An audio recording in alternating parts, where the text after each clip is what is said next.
Bueno, pues muy buenas tardes tengan todos ustedes. ¿No? ¿Todavía no? Ahí estamos, ya estamos ahora sí, ahí estamos ahora sí. Muy buenas tardes tengan todos ustedes, bienvenidos a una sesión más del Planetario de Cancún. Y pues hoy estamos súper contentos porque tenemos a una invitada de lujo, como siempre, y bueno, esperamos que sea de su agrado. Les invitamos también a que por favor se unan a nuestro canal de Facebook y hagan las preguntas para que al final podamos la doctora Dalila pueda contestar sus respuestas. Y sin más, bueno, me permito presentar a nuestra invitada del día de hoy. Ella es Dalila Aldana Aranda. Ella es bióloga por Ciencias Biológicas del Instituto Politécnico Nacional y es doctora en Oceanografía Biológica, Acuacultura y Pesca por la Universidad de Bretagne Occidental de Francia. Tiene un segundo doctorado en Biología de Poblaciones por la Universidad de Marsella en Francia. Toda su actividad profesional la ha desarrollado en Yucatán como investigadora del CIMBESTAP IPN. Su investigación está centrada en la reproducción de especies marinas y su aplicación al manejo pesquero y acuícola, así como el efecto de cambio climático y acidificación oceánica y contaminación por microplásticos. Fue la primera mujer en ocupar la presidencia del Gulf and Caribbean Fisheries Institute y la coordinadora iberoamericana del programa Ciencia y Tecnología para el Desarrollo con la Red Iberoamericana de Acuacultura de Moluscos. Es Premio Nacional al Mérito Ecológico y Caballero de las Palmas Académicas del Ministerio de Educación de Francia. Tiene, bueno, 70 artículos indexados, posee pues un número promedio de citas con base, ¿no? De sus artículos, tiene bastante producción científica, pero además de esto ya se ha involucrado activamente en diversos programas de difusión de la ciencia del CONACYT, de la SED, y diversos programas también con la Academia Mexicana de Ciencias, que bueno, ahí es también un punto que tenemos en común. Tenemos el programa Pasaporte a la Ciencia, que también se lleva aquí en el planetario, y bueno, posee la capacidad ella para vincularse con mucho éxito con pues organismos internacionales, ¿no? Y en general, bueno, con una gran experiencia también en la divulgación de la ciencia. Yo le doy la bienvenida a Dalila. Muy buenas tardes, un gusto y un honor tenerte aquí con nosotros. A ver, nada más el micrófono. Pues muchas gracias por la invitación. Me da mucho gusto estar en línea y me da mucho gusto poder compartir con un auditorio a distancia, con el cual hay que familiarizarse también a trabajar a distancia. Entonces, pues gracias por esta invitación y vamos a empezar si estás de acuerdo. Claro, adelante, adelante.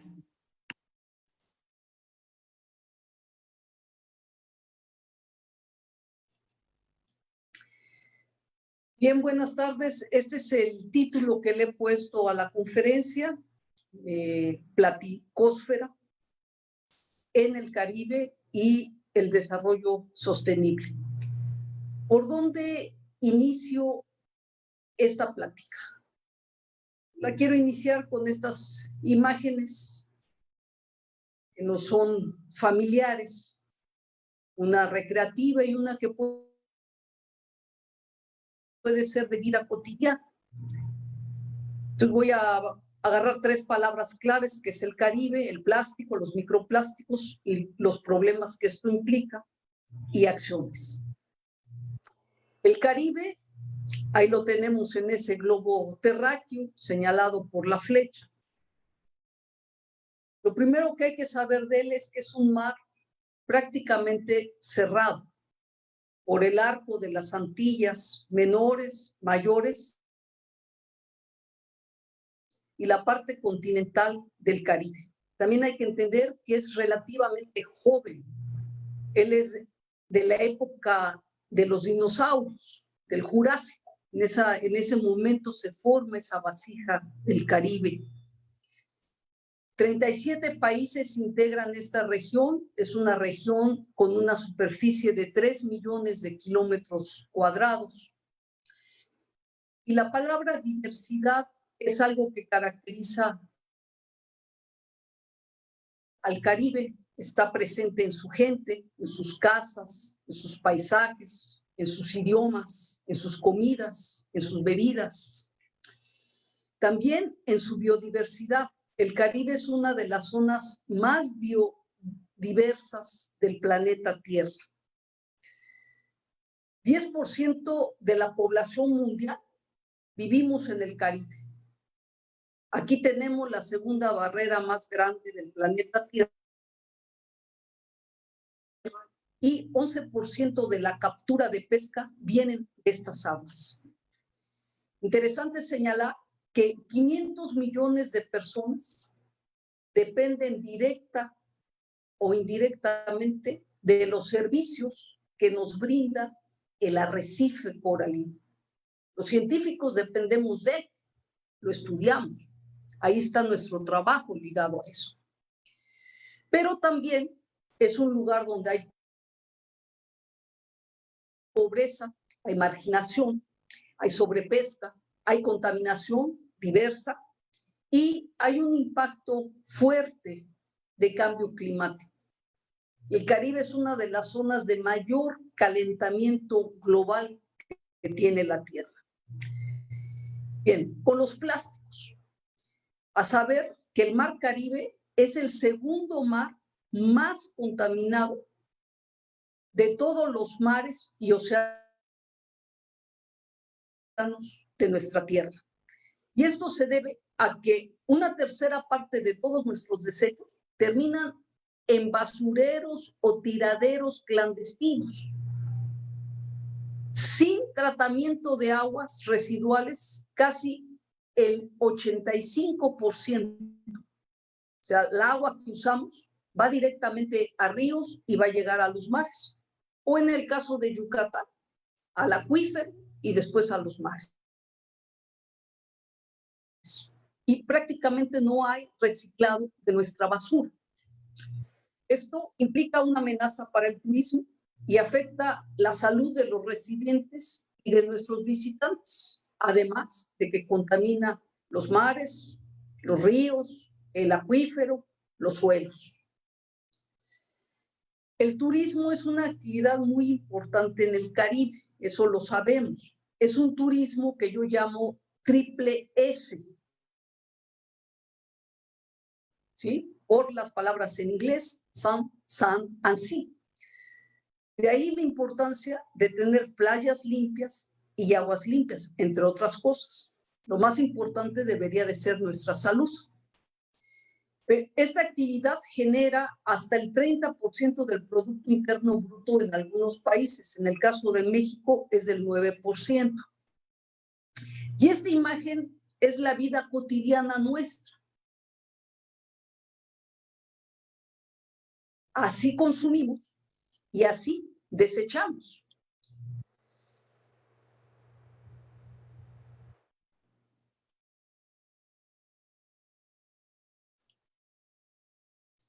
En este gráfico tenemos la producción exponencial del plástico, en el cual prácticamente la mitad de todo el plástico que hemos producido proviene del año 2000 a la fecha. 8% del petróleo que le extraemos a la tierra se utiliza para fabricar plástico. Y para el año 2050 se prevé que entre 20 y 30% del petróleo va a servir para seguir fabricando plástico. O sea que un tercio va a servir para fabricar plástico y las otras 2/3 partes para movernos. También es importante que casi el 50%, casi la mitad, ¿sí?, de la basura es plástico y es plástico de embalaje, ¿sí? O sea, para lo único que sirvió es para envolver lo que compramos. Por minuto, cada minuto, se compran 1 millón de botellas, de estas botellitas de agua, millón cada minuto. Y las botellitas de plástico representan 25% de la basura total. A nuestro auditorio, yo les pregunto qué hora es en este momento. Les pido que chequen su hora, ¿sí? Yo tengo las 4:10 y que lo anoten. Al final hay una pregunta. Cada año producimos 9 millones de toneladas, ¿sí?, de basura que llega a los mares. Cada año. Y de esa cantidad, del 80% son plásticos. Pero ¿cuánto es 9 millones de toneladas al año? ¿Cuánto es? Para que tengan una idea, representa 5 bolsas de supermercado llenas de plástico por cada 30 centímetros de playa.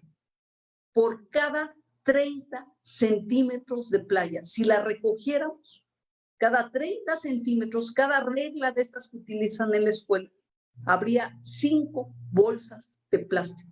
De ese tamañote son los 9 millones de toneladas por año. Este modelo de consumo, ¿verdad?, obviamente está de la mano al modelo de desecho que tenemos. Y les voy a proponer una actividad para que todos la realicen en sus casas. Les voy a pedir que se pongan de pie. Todos nos vamos a poner de pie. Les voy a pedir que extiendan sus brazos en esta posición, que es una posición de yoga. ¿Sí? Y después de estar en esa posición, les voy a pedir que cuenten cuántos objetos tienen a su alrededor. Esta es la imagen de donde yo trabajo en casa. Ya tomé mi foto y yo ya hice mi ejercicio. Háganlo ustedes. Entonces, cuenten cuántas cosas tienen a su alrededor. En la distancia de la extensión de sus brazos. En el caso mío, ¿sí?, los conté y fueron 20. Ahora les pido que los clasifiquen por material. En papel, en plástico, en madera, en tela, en vidrio, en metal, orgánico. Y que estos 20 objetos los vayan separando. En mi caso, yo tuve 11 objetos de plástico, 3 de madera, 2 de tela, 2 de vidrio, 1 de papel, 1 de metal y 1 orgánico, porque ahí tengo una planta. Y luego lo van a graficar. Yo ya hice mi gráfico en porcentajes y me di cuenta que los objetos que Dalila tiene en su escritorio para trabajar, la mitad son de plástico.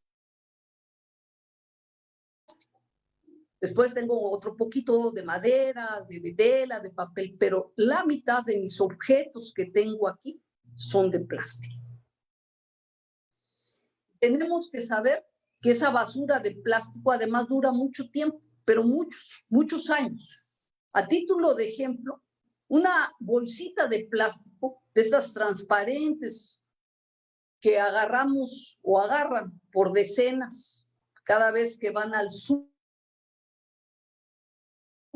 a hacer sus compras, pues dura 150 años, esa bolsita, ¿sí? Las tapas de plástico de las botellitas que dijimos que se vende 1 millón cada minuto, duran 1000 años. Y lo que hay que entender del plástico es que el plástico no desaparece, no se evapora, no se hace composta, no se, ¿sí?, simplemente se fragmenta cada vez en pedacitos más chiquitos. La otra cosa es que la basura requiere mucho espacio, mucha superficie, y a la tierra ya no le cabe la basura. Yo les pido que googleen basureros en la península de Yucatán, o basurero en Cancún, basurero en Mérida, basurero en La Paz, lo que ustedes quieran, en la Ciudad de México, y les pueden salir N notas de que la basura ya no cabe. En varios países del sudeste asiático se han hecho islas artificiales para recibir basura de otros países. Así de dramática es la situación. Y mucha de esta basura, en el caso del Caribe, está relacionada al turismo masivo y no sostenible que se está llevando a cabo. ¿Sí? Y la pregunta es, ¿queremos vivir así? ¿O así, todavía peor? Esta imagen es una imagen de uno de los países que forman parte del sistema arrecifal mesoamericano. Así está la cantidad de basura en una de esas bahías que tenemos. O queremos vivir así, con esta imagen, pues casi de revista. Y no hay que olvidar, además, que los océanos son muy importantes porque de ahí viene el 50% del oxígeno que necesita la vida, los seres vivos del planeta Tierra, no solamente los humanos. De este ciclo del agua, pues de ahí viene la lluvia. Nuestros alimentos, muchos alimentos vienen del mar. Es una fuente de proteínas importante, pero también es una fuente de esparcimiento. A todos nos gusta ir al mar, a nadar, a caminar, ¿sí? Y de trabajo. Entonces, eso no lo tenemos que olvidar. Si nos brinda todo eso, pues no lo tenemos que encochinar. Ahora los microplásticos. Los microplásticos son chiquitos.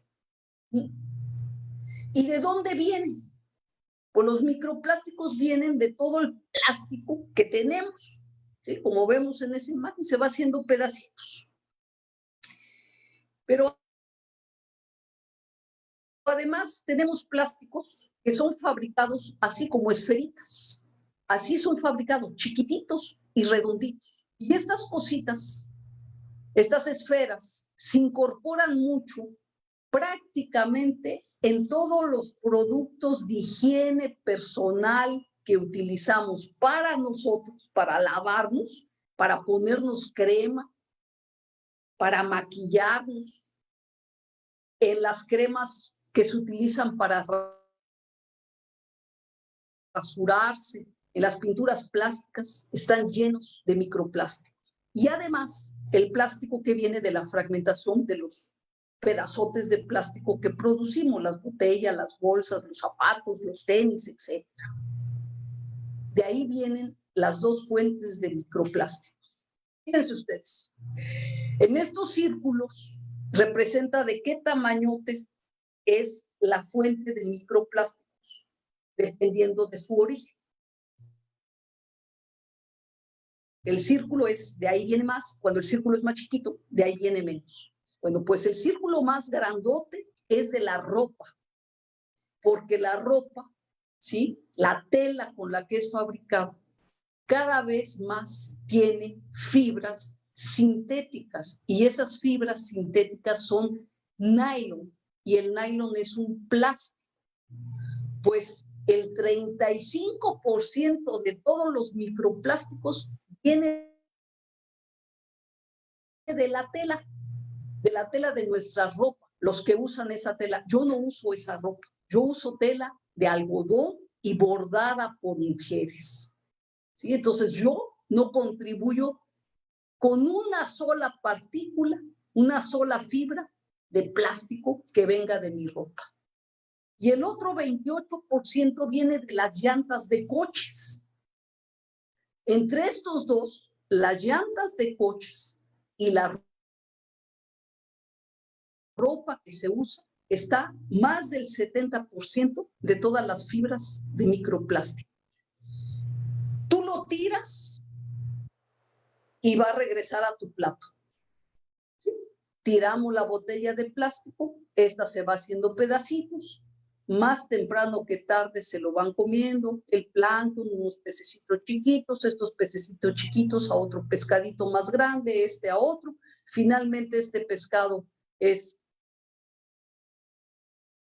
capturado, ¿no? Y va a llegar a tu plato y va a llegar con microplásticos. Entonces, pues buen provecho.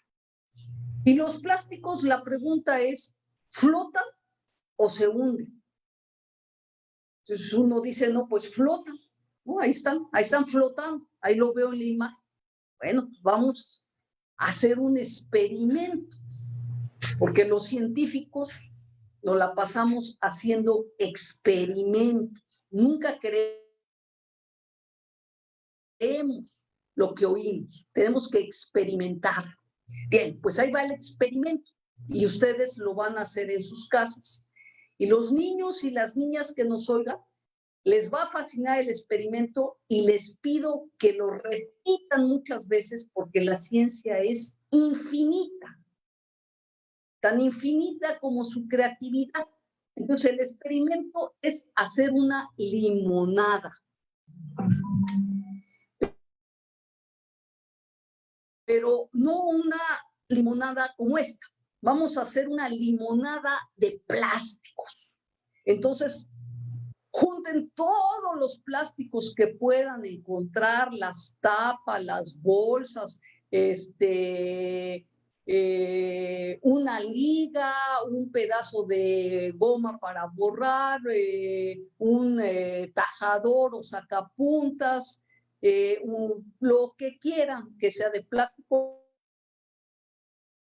lo juntan, agarran una jarra, le ponen agua y van poniendo los ingredientes de su limonada de plástico, ¿no? Ahí le ponen. Después, como buena limonada, le dan vuelta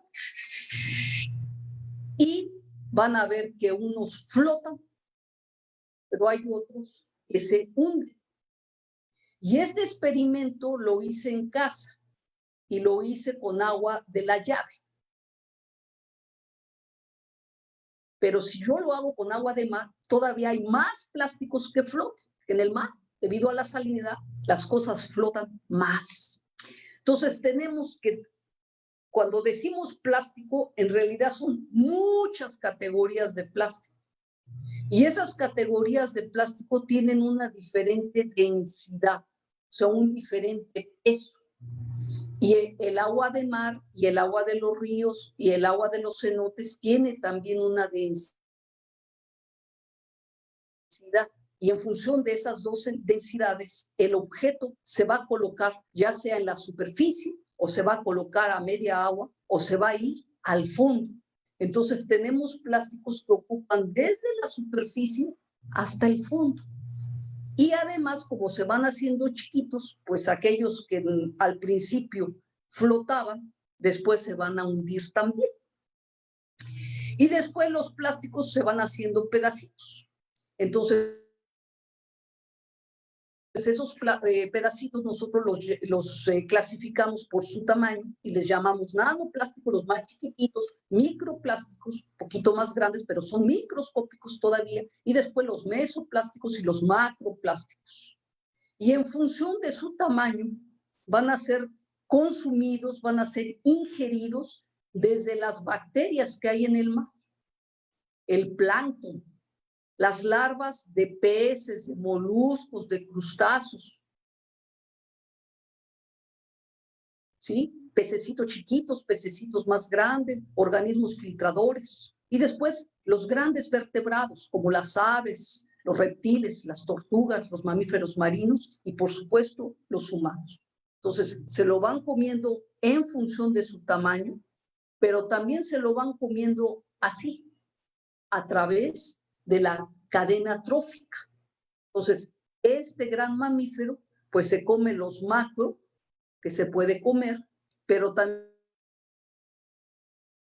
se come de todos los que vienen de la cadena trófica, a la que él pertenece. Pero también hay que saber que aunque nosotros no vivamos en el mar, ¿sí? Diario comemos microplásticos, diario, ¿sí? Aunque no comamos pescado, ¿sí? Vienen las cosas con microplásticos. Bien, y ahora les voy a enseñar muy rápidamente mi laboratorio. Los investigadores así hablamos. Mi laboratorio, mi investigación, mi estudiante. Así hablamos. Bueno, pues les voy a enseñar mi laboratorio y mi línea, una de mis líneas de investigación, que es los microplásticos. Bien, y para mi investigación yo utilizo esta especie que a mí me gusta mucho.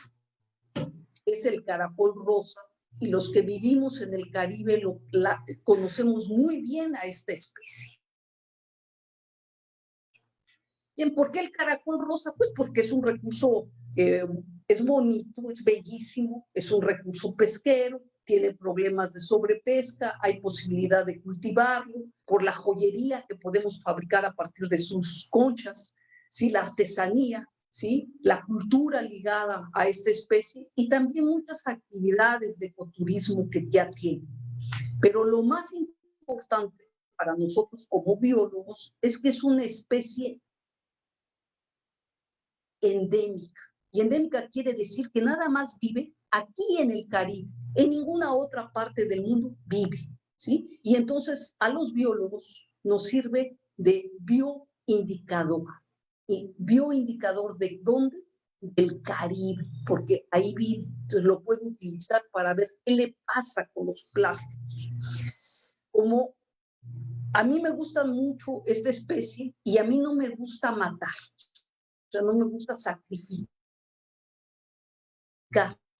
¿sí? Entonces, he desarrollado en mi laboratorio muchos métodos no invasivos que no necesito sacrificar al organismo para poderlo estudiar. Y para este estudio de contaminación por microplásticos, hemos desarrollado poder estudiarlos, ¿sí? A través de la popó, ¿sí? Que hacen los caracoles. Aquí ven en este es un acuario, tengo mi caracol, lo pongo en el acuario, espero a que haga popó, recojo la popó y es la popó lo que voy a analizar. Bien, los investigadores tenemos nuestros juguetes en nuestros laboratorios y uno de nuestros juguetes preferidos de los biólogos investigadores son los microscopios, ¿sí? Con eso hacemos muchas cosas y tenemos muchos tipos de microscopios, ¿sí? Así como cuando tienes cochecitos, tienes muchos. Pues igual nosotros tenemos unos así muy sencillitos, pero sirven para una cosa, otros más complejos, con cámaras, con software, nos permiten hacer cálculos, imágenes. Tenemos unos juguetes a veces muy buenos, a veces no tan buenos porque hay pocos recursos para la investigación y más en estos momentos, pero tenemos mucho intelecto, mucha inteligencia, sabemos construir. Y nuestro preferido es el microscopio electrónico, ¿sí? Y dentro de los microscopios electrónicos hay unos que nos permiten hasta analizar su composición química de lo que tenemos allá dentro. Y esos nos gustan mucho a los investigadores. Bueno, esta es una imagen de lo que yo encuentro después de procesar una muestra en la popó de mis caracoles que estoy trabajando y que vinieron de 10 países diferentes del Caribe. Y las flechitas indican lo que yo observo en microscopio electrónico, pero con poco aumento. Pero en este equipo yo puedo aumentar las cosas más grandes y hacerlas más grandes y más grandes, y entonces veo cosas sorprendentes, así como los astrónomos con sus telescopios cada vez más potentes, igual nosotros. Entonces, eso que la imagen anterior veía yo como un puntito, pues después le puedo dar más aumento y resulta que ese puntito es esta como dona, ¿sí? Y que es una esfera de plástico. O esa rayita, pues es esta fibra, que es una fibra de microplástico. Incluso poder ver que la fibra tiene estructuras, ¿no? Como estas líneas. Sobre esa fibra ya tengo aquí bacterias y ya tengo este bicho que ya se le pegó, porque los microplásticos después sirven para que muchos microorganismos se pegostríen ahí, ¿sí? Entonces, cuando nos comemos un microplástico, pues nos estamos comiendo la fibra de plástico, las bacterias, ¿sí? Y los bichos que traiga. Y después tenemos otros equipos que nos dejan hacer análisis químicos. Entonces yo puedo saber que esta fibra de microplástico, saber qué tipo de plástico es. Entonces, esta fibra que viene de la popó de uno de mis caracoles, yo aquí le estudio con otro microscopio que me saca estas rayas, y las rayas azules corresponden a una base de datos que yo tengo, a imágenes que ya tengo registradas. Y esta es, los picos corresponden a un plástico de poliamida, que es el plástico que está en todo el hilo de pescar. Cuando yo analizo esta fibra, yo puedo ver que corresponde perfectamente, las dos empalman, ¿sí? Mi fibra encontrada en el caracol a mi fibra testigo. Entonces yo puedo saber que este caracol comió plástico y que es plástico que viene de la línea de pescado. Entonces, es fascinante la investigación y luego puedo hacer matemáticas, puedo hacer cálculos y entonces puedo ir comprendiendo la contaminación del Caribe y uno de nuestros primeros resultados es que está más contaminado la parte noroeste del Caribe, o sea, donde nosotros vivimos, la península de Yucatán y Florida, que la parte oriental, que es la parte de las Antillas Menores. Pero, ¿cuál es el verdadero peligro que tienen los microplásticos? Pues el verdadero peligro es que son tóxicos, y son tóxicos porque en esas partículas de plástico se concentran enormes concentraciones de contaminantes que llamamos contaminantes orgánicos persistentes. Los conocemos como MOPS. Y estos contaminantes orgánicos persistentes, ¿sí? Son todos los organoclorados, los DDTs, ¿sí? Los agroquímicos, los fertilizantes, son de ese bloque. Pues esas sustancias tóxicas se le pegan a las partículas de plástico y cada partícula de microplástico puede concentrar hasta 1.000.000 de veces la cantidad que hay en el agua. Ese es el peligro para todas las especies marinas y para nosotros como humanos. ¿Sí? Entonces aquí nuevamente una representación, está el microplástico, está el plancton, se lo come este pescadito otro más grande, ¿sí? Y después pues el humano, y ustedes van viendo que el plancton tiene apenas una partícula de microplásticos, este pescadito ya le pusieron como 10, este pescadito que puede ser un atún, pues ya trae como 100, y nosotros ya traemos 1.000 adentro porque es un proceso de bioacumulación de microplásticos y de estas sustancias que son tóxicas para el humano. Muchas de ellas son cancerígenas, muchas de ellas son disruptores de la actividad endócrina, o sea, de nuestro sistema hormonal. Pero lo más importante para nosotros es comunicarlo, como lo estamos haciendo ahorita, ¿sí? Y comunicarlo a la sociedad, en particular nos gusta mucho trabajar con los niños, decimos con los niños, pero siempre ligado a los niños obviamente están los papás, las mamás, los abuelos. Cada vez vemos más abuelos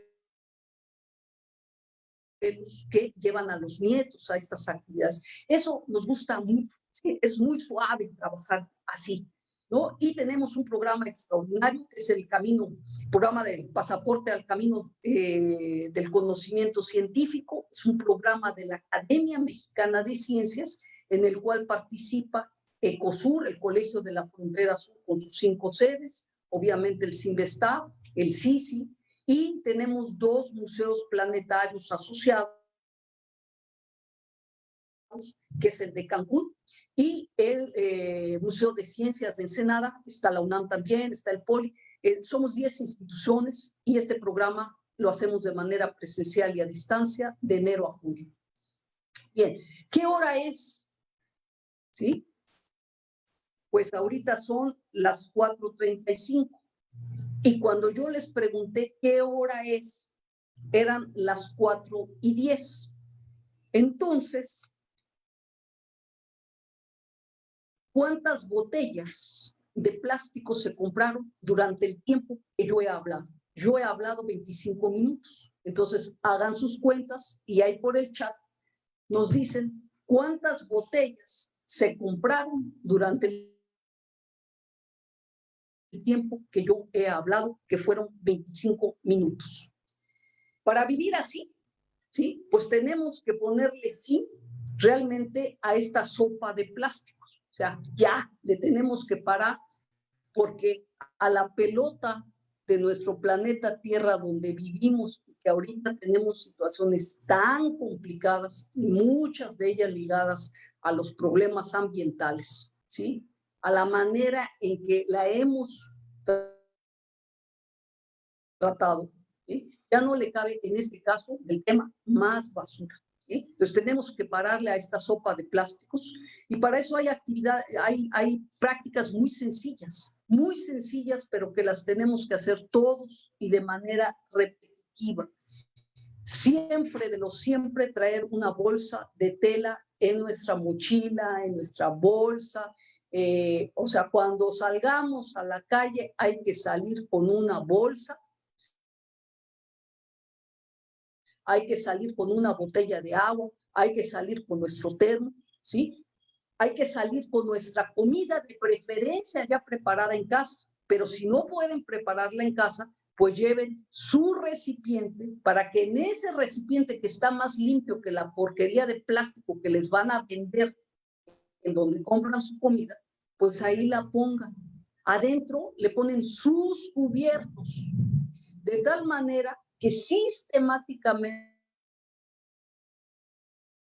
estén rechazando no solamente el popotito es el popotito, sino los cubiertos, los platos, los vasos, las botellas de plástico, etcétera, etcétera, ¿sí? Tenemos que aprender a comer en casa por muchas razones, ¿sí? Por muchas razones, salud, enfermedades, higiene, además, hacer de comer es creativo, ¿sí? Todos los días podemos inventar algo con lo que tenemos. No, yo no sé cocinar, pero todos los días observo los objetos, la materia prima, la zanahoria, la calabaza, y le pienso, a ver, ¿qué puedo hacer? Nunca tengo una receta. Y si leo una receta, la modifico. Bueno, y obviamente pues utilizar más recipientes de plástico, pero tenemos que acabar con la sopa de plástico. Y bueno, con esto termino. Muchas gracias por su atención. Y quiero leerles esta frase de un poeta que a mí me gusta mucho, que es Eduardo Galeano, y dice, mucha gente pequeña, como somos nosotros, en lugares pequeños, como es el Caribe, haciendo cosas pequeñas, como las que les acabo de señalar, podemos cambiar el mundo. Entonces, muchas gracias por su atención.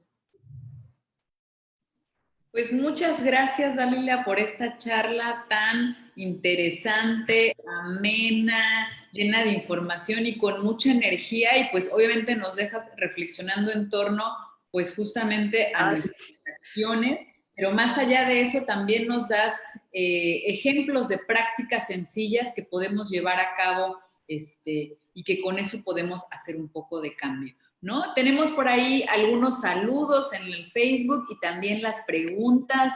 A ver, vamos a ver. Nos pregunta, bueno, para empezar, la respuesta por ahí nos dice Vanessa, la doctora Vanessa Labrada, nos dice 25 millones de botellas en 25 minutos, ¿no? Muy triste la cifra, pero bueno, a ver, ahora sí vamos con las preguntas. Dice Vanessa Hernández, ¿qué propuesta le podría hacer a las grandes empresas para que inviertan en innovar y en desarrollar productos que no afecten al medio ambiente? Como sabemos, la razón principal es los millones de pesos que ellos ganan con eso. ¿Cómo podemos lograr que les interese desarrollar productos amigables con el medio ambiente?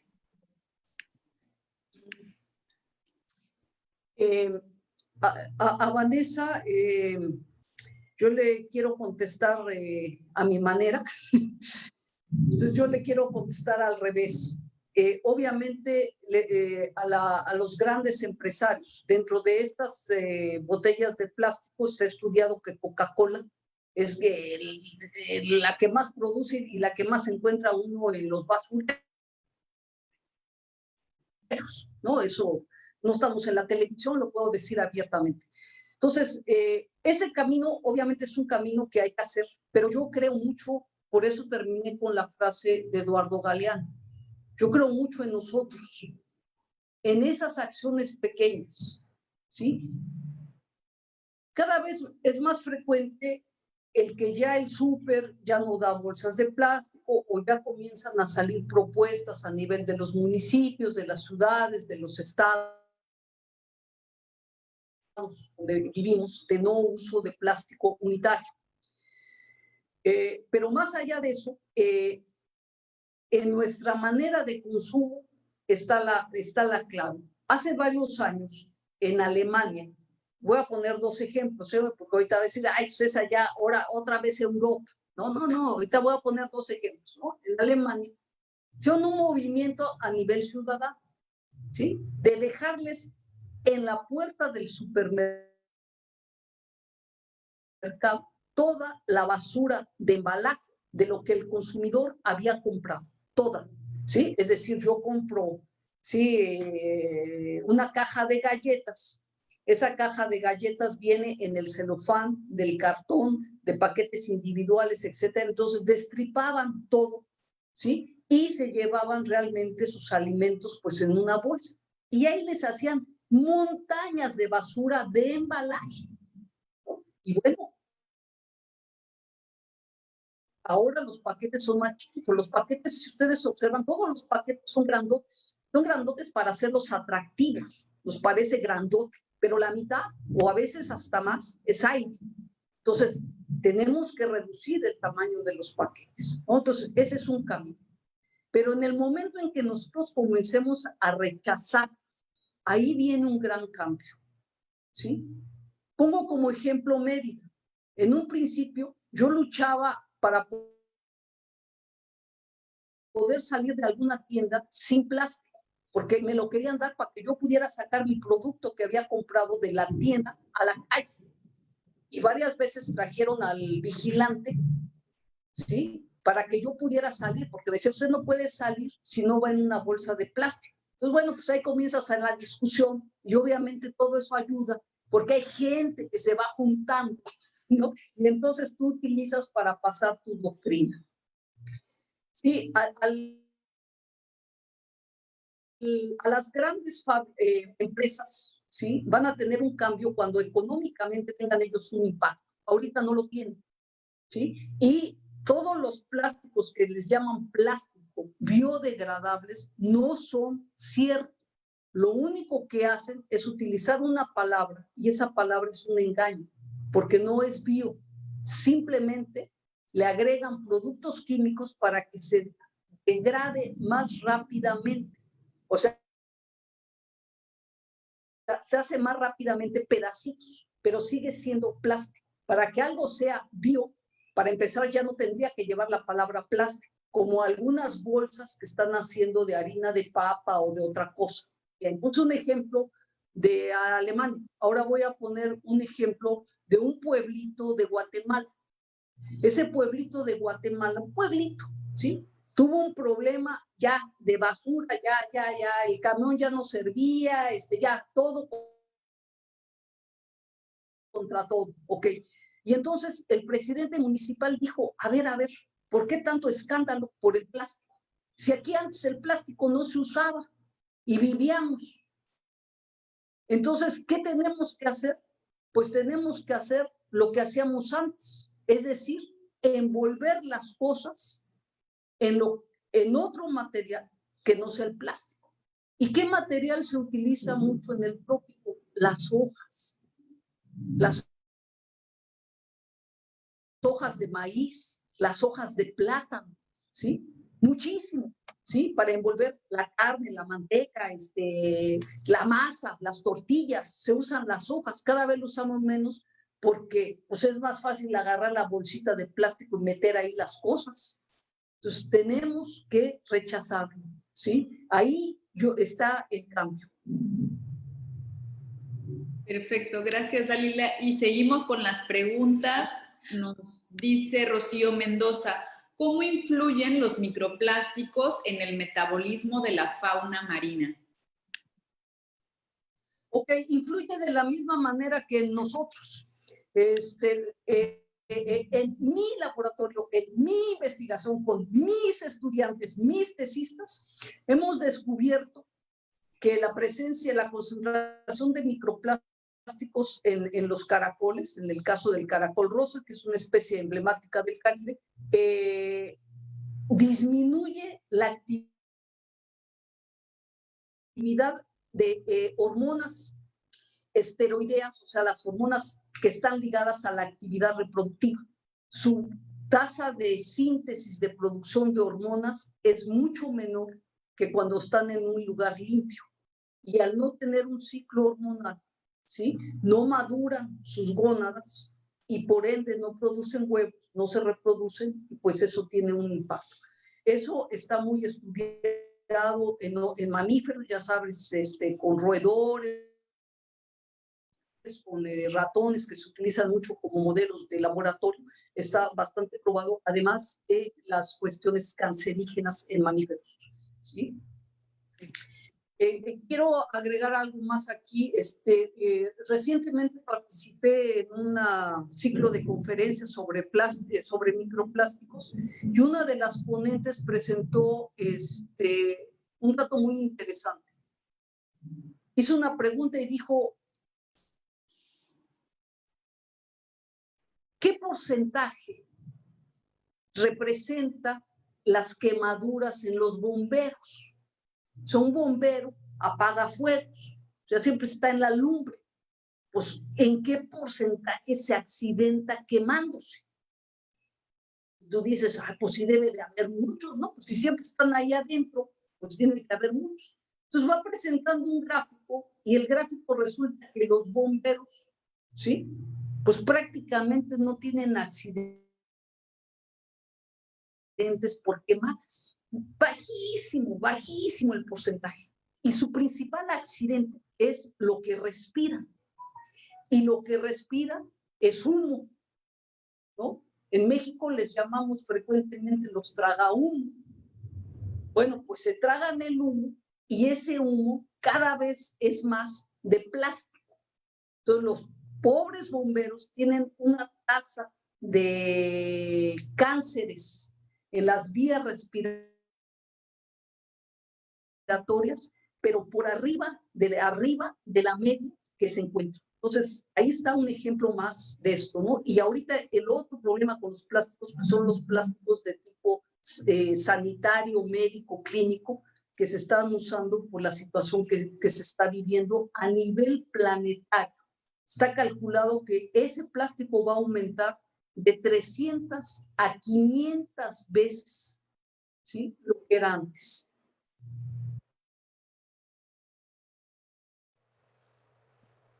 Qué cosas, o sea, ¿Qué cosas? Impresionante los números que nos das y bueno, saber que nosotros somos parte, ¿no?, de ese problema y que podemos hacer algo para intentar remediarlo. Y no tenemos otra pregunta, nos dicen, ¿cómo influye el problema de los lixiviados sargazos en la toxicidad que los microplásticos generan y cómo podemos evitarlo o reducirlo? Ok. Bueno, gracias por esa pregunta también. El día de ayer hubo una reunión de sargazo que convocó la Comisión de Ciencia del Senado. Y participamos en línea varios investigadores de la península de Yucatán y varios hicimos preguntas a través del chat. Y es un tema que nos preocupa, es una realidad y que no se ha querido ido a atender. Y gracias por la pregunta. Y obviamente un 95% de la acción que está llevando México ante el sargazo, lo he escrito, hay varios escritos míos en la jornada, entre otros, es recojo el sargazo de la playa, ¿sí? Y lo llevo del otro lado de la carretera al monte. Entonces, ayer una de mis preguntas, y que sigo con el dedo en el renglón, es, a ver, en los basureros oficiales que tiene Quintana Roo, ya no le cabe la basura. Entonces, ahí no están llevando el sargazo. Se habla ahora de destinos que los municipios otorgaron. La pregunta obligada es dónde están, cuántos son y de qué tamaño son. Y tampoco hay respuesta. Entonces, mientras no haya una trazabilidad del sargazo, ¿sí? Simplemente estamos ocultando un problema, no le estamos dando seguimiento, y si no hacemos un monitoreo de esos lexiviados, que es esas aguas de escurrimiento del proceso de descomposición del propio sargazo y del cochinero de microorganismos que trae y del cochinero de productos químicos que trae. Todo ese licuado, ¿sí? Va para la tierra y va para el acuífero, y hay que decirlo claramente. Eso existe, ¿ok? Eso no tiene la culpa ni el municipio, ni la parte federal, ni nadie. Así es el proceso de descomposición. Entonces, lo que yo tengo que hacer, ¿sí? Es recibirlo en un lugar donde ahora no me contamine el acuífero, ¿sí? Del agua que después yo voy a necesitar para otras actividades. Entonces, ese es una alarma mayor de bioseguridad nacional, porque el mayor reservorio de agua lo tenemos aquí. Entonces, eso hay que repetirlo y seguirlo repitiendo. No se está atendiendo. Yo llevo el sargazo al monte y te estoy generando otro problema que nadie quiere ver.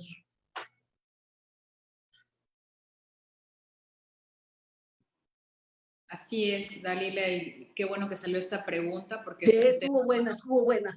que nos compete a todos y más por estas zonas.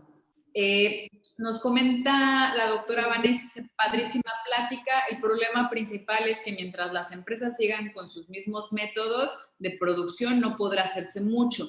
Lo que podemos hacer los ciudadanos es dejar de consumir sus productos en plástico. Yay Barrientos dice, excelente ponencia, tema muy importante para reflexionar. Saludos desde Carrillo Puerto, promotores ambientales de la CAPA. Tenemos también pues muchos saludos y comentarios positivos para esta charla. Y bueno, a ver, nos alcanza tiempo para esta última pregunta. Dice Carla Figueroa, ¿cuáles son los organismos, programas o proyectos activos y exitosos en el Caribe que estén afrontando el problema del manejo de residuos? ¿Me podrías leer la última parte de la pregunta porque se cortó la comunicación? Ay, perdón, dice, ¿cuáles son los organismos, programas o proyectos activos y exitosos en el Caribe que estén afrontando el problema del manejo de residuos? Bueno, ahí la pregunta es muy amplia porque manejo de residuos, pues puede ser desde los residuos urbanos, sí, concretamente el sargazo o concretamente los plásticos. Entonces no sé a qué se refiere, pero independientemente de eso, yo voy a regresar a la información global que hay, ¿no? En México, ¿sí? En la península de Yucatán en particular y en el estado de Quintana Roo, hay un problema severo del manejo de residuos sólidos, porque más del 90% del manejo, lo que nosotros llamamos manejo de residuos sólidos, simplemente se reduce a recoger y aventar. ¿Y dónde lo aviento? A cielo abierto. Y ustedes vieron en la ponencia, yo requiero mucha área para poder contener la basura, ¿sí? La basura urbana de la Ciudad de México requiere diario de 4 planchas, el equivalente de 4 planchas del Zócalo capitalino, llenas de basura a 3 metros. Utilizando como base esa referencia, el sargazo que llega a nuestras costas y que oficialmente se declara que se recogieron, no lo que llegó, que se recogieron, año 18, 500,000 toneladas, necesitaría, ¿sí?, de 200,000 zócalos capitalinos para recibirlo. Entonces, como a mí me gustan mucho las matemáticas, porque yo estudié en el Politécnico, pues me la paso haciendo cuentitas entre lo que dicen y le hago cálculos, ¿no? Y pues no checan los números. Entonces las hipótesis son, o no recojo lo que dice, ¿no? O ve tú a saber dónde lo ponen. Pero repito, tiene que haber una trazabilidad porque es una cuestión de bioseguridad para todos. El hecho de que ya me lo quitaste de la playa no resuelve el megaproblema. Dígase sargazo, dígase plástico, dígase basura urbana. Sí tiene que haber una trazabilidad. A ver, tú me recogiste 1 tonelada, me recogiste 1,000 toneladas, me recogiste 100,000 toneladas. ¿Dónde te las llevas? ¿Quién se las llevó? ¿Y dónde, canijos, las fuiste a aventar? Y ese lugar tiene que estar por lo menos georreferenciado, saber dónde se está llevando. Hay mucho talento en la península de Yucatán, mucho trabajo científico de diferentes áreas. Hay excelentes hidrólogos, hay excelentes oceanólogos, hay excelentes matemáticos, ingenieros, biólogos, ecólogos. Entre todos, por supuesto que podemos, o sea, a fuerzas tenemos que designar sitios para recibir esos residuos. ¿No? Hay conocimiento de dónde están las fracturas, dónde están los cenotes, dónde están las cavernas, etcétera, etcétera. Bueno, pues llévalo al lugar más seguro y hay que habilitar esos lugares para que todo ese escurrimiento del proceso de descomposición no vaya al agua que escurre después al mar o que se extrae para todas nuestras actividades, para todas, desde tomarnos un vaso de agua hasta echarnos una nadada en una piscina de estas de aguas transparentes de alguno de los hoteles de por allá. Así es, Dalila. Bueno, pues te agradecemos enormemente por esta conferencia que fue, insisto, muy amena, muy interesante, muy reflexiva y bueno, que nos deja también tarea, ¿no? A cada uno de nosotros. Entonces, pues te agradezco mucho por esta participación. Esperamos que sea, pues, la primera de muchas, ¿no? Que vengan. Y pues a nombre del Planetario y del Consejo Quintanarroense de Ciencia y Tecnología, pues te damos las gracias y le damos las gracias a todo nuestro auditorio, pues por habernos sintonizado y les pedimos que estén al pendiente de las redes sociales para nuestros próximos eventos. El día de mañana no se lo pueden perder, tenemos una charla con el doctor, el arqueoastrónomo, el doctor Jesús Galindo, no se la pueden perder también, muy, muy amena, se los recomiendo. Es a las 5 de la tarde a través de los Facebooks de los Planetarios. Yo me despido, soy Milagros Vargas, directora del Planetario, y esperamos que tengan una buena tarde y nos sigan sintonizando. Hasta la próxima. Hasta luego.